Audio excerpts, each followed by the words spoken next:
ভাই বড় লোকরা অমর হওয়ার জন্য কী সব ফালতু ডিভাইস ব্যবহার করে। মানে রিসেন্টলি একটি পডকাস্টে জোম্যাটোর ফাউন্ডার দীপেন্দর গোয়েল তার এই মাথায় একটা আজব ডিভাইস লাগিয়ে এসেছিলেন। এই ডিভাইসটার নাম ছিল টেম্পেল, যেটা তিনি $25 মিলিয়ন খরচ করে এই প্রজেক্টটা শুরু করেন। দীপেন্দর গোয়েলের মতে এই ডিভাইসের একটাই কাজ, সেটা হলো আমাদের মাথায় রিয়েল টাইমে যে ব্লাড ফ্লো হয় সেটা মেজার করা।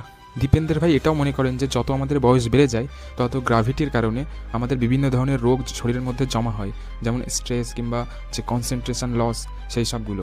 এই জন্য আমাদের রিয়েল টাইমে যে ব্লাড ফ্লো হয় আমাদের মস্তিষ্কে সেটা মেজার করা খুবই দরকার। আর এই জন্য এই ডিভাইসটা নাকি খুবই দরকারি। তো দীপেন্দর ভাই, আপনার যদি ব্লাড ফ্লো ইনক্রিজ করাতে হয় মাথাতে, তাহলে আপনি শীর্ষাসন শুরু করুন না। কারণ শীর্ষাসন করলে তো এই যে ব্লাড ফ্লো সেটা আরও বেশি বৃদ্ধি পায় এবং এটা সাইন্টিফিক্যালি প্রুভ।